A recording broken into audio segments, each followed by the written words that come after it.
Hello dear students, welcome to all of you in our YouTube channel. Myself Pratik Patel. Today we will see the important topic of applied electrical and electronics engineering.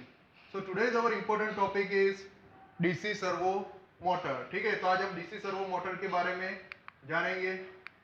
So what is the principal of DC servo motor. ठीक है, तो पहले हम उसके principal के बारे में जानते हैं.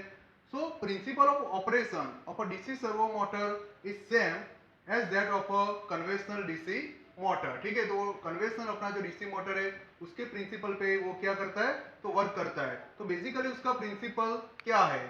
So when a current carrying conductor is placed in the magnetic field it experiences the mechanical force, so the torque is generated. ठीक है, तो जब भी हम करंट कैरिंग कंडक्टर को मैग्नेटिक फील्ड में रखते हैं तो उसके ऊपर क्या लगता है, तो मैकेनिकल फोर्स लगता है, जिसके अकॉर्डिंग क्या होता है, तो टॉर्क प्रोड्यूस होता है. तो इस बेसिकली प्रिंसिपल पे हमारा क्या करता है, तो डीसी सर्वो मोटर वर्क करता है.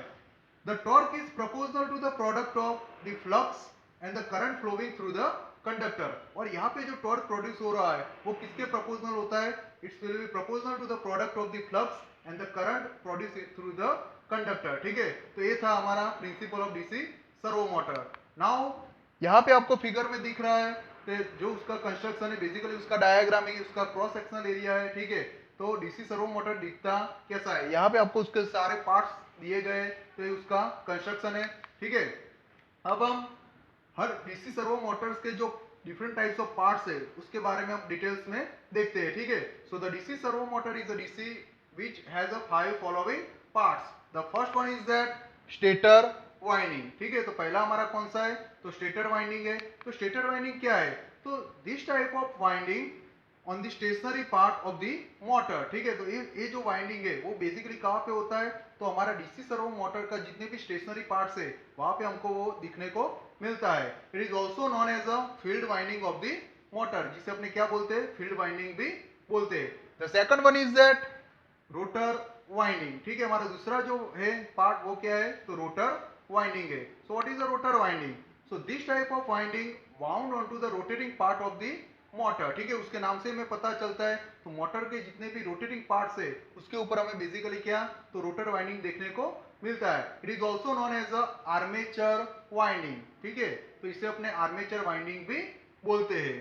The next one is that bearing. ठीक है, हमारा तीसरा पार्ट जो है वो क्या है, bearing. So this are of two types of bearing. ठीक है, यहाँ पे हमें जो डीसी सर्वो मोटर है उसमें टू टाइप्स की बेरिंग दिखने को मिलती है. The first one is that front bearing and the second one is that back bearing. ठीक है, और which are use to for the moment of the shaft. ठीक है, तो शाफ्ट को मोमेंट देने के लिए बेसिकली हम इसका इस्तेमाल करते हैं. The next one is that shaft. ठीक है, तो हमारा अगला कंपोनेंट कौन सा है, तो वो है shaft. So the armature winding is coupled on the iron rod is known as the shaft of the motor. ठीक है, तो जहां पे हमारा आर्मेचर वाइंडिंग कनेक्ट किया जाता है, जिसके ऊपर वाउंड किया जाता है, तो उसको अपने क्या बोलते हैं, तो शाफ्ट बोलते हैं. ठीक है, the next one is that encoder. ठीक है, हमारा अगला पार्ट क्या है, एनकोडर. तो what is the encoder, so it has a approximate sensor which determines the rotational speed of the motor and revolutions per minute of the motor. ठीक है, तो बेसिकली किस लिए, तो it is one type of a sensor जो क्या major करता है, तो जो आपकी रोटेशनल स्पीड है और आपकी मोटर का जो आरपीएम है वो हम बेसिकली इनकोडर के अकॉर्डिंग क्या करते हैं, तो मेजर करते हैं. तो ये थे उसके different types of parts of the DC servo motor. तो ये उसका कंस्ट्रक्शन है. Now let's we will see the working of DC servo motor. ठीक है, तो अब उसके वर्किंग के बारे में देखते हैं.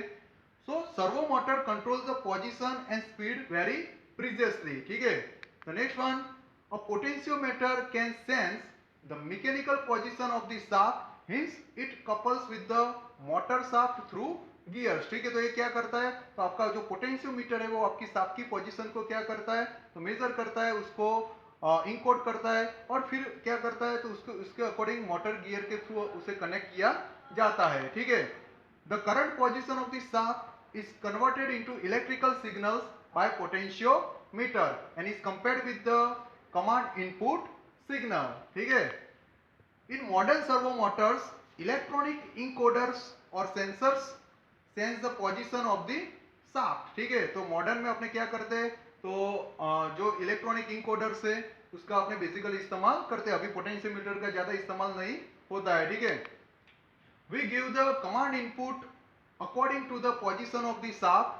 If the feedback of the feedback signal differs from the given input, an error signal is alerts to the user. ठीक है, अगर आपका इनपुट सिग्नल है वो आपकी पोजीशन के करंट रिगार्डिंग के अकॉर्डिंग मैच नहीं होता है तो वहां पे क्या आएगा, तो यूजर के लिए एरर सिग्नल मिलेगा आपको, ठीक है।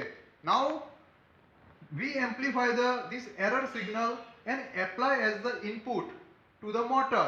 Hence the motor rotates. According to the error signal हम क्या करते हैं, तो उसके input signal को adjust करते हैं ताकि आपकी मोटर क्या कर सके, तो rotate करती है.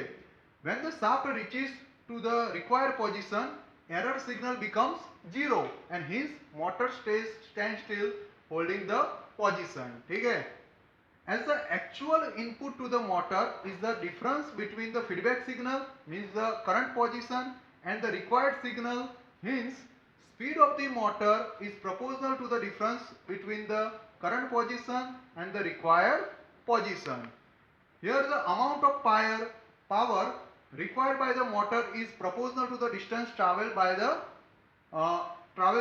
मोटर, ठीक है। आपका जितना भी कितना पावर रिक्वायर होता है, तो जितने आपकी मोटर का जो ट्रैवल डिस्टेंस होता है, ठीक है, तो उतना आपका पावर रिक्वायरमेंट होता है। So this is the basic working of the DC servo motor, ठीक है। तो बहुत ही इंपॉर्टेंट थियरी है। अब उसमें से जो भी इंपॉर्टेंट क्वेश्चंस निकल के आते हैं वो आपको यहाँ पे स्क्रीन पे दिख रहे हैं, ठीक है। आप उसको अपने आप में सॉल्व कीजिएगा। अगर उसके बाद आप उसकी एग्जाम देना चाहते हो तो हमारे डिस्क्रिप्टिव बॉक्स में हमने उसकी लिंक रखी गई है, आप वहां पे जाके आप उसकी एमसीक्यू एग्जाम देख सकते हो, ठीक है। अगले वीडियो में हम और इंपॉर्टेंट टॉपिक्स के साथ मिलेंगे। तब तक keep learning, keep growing. Thank you.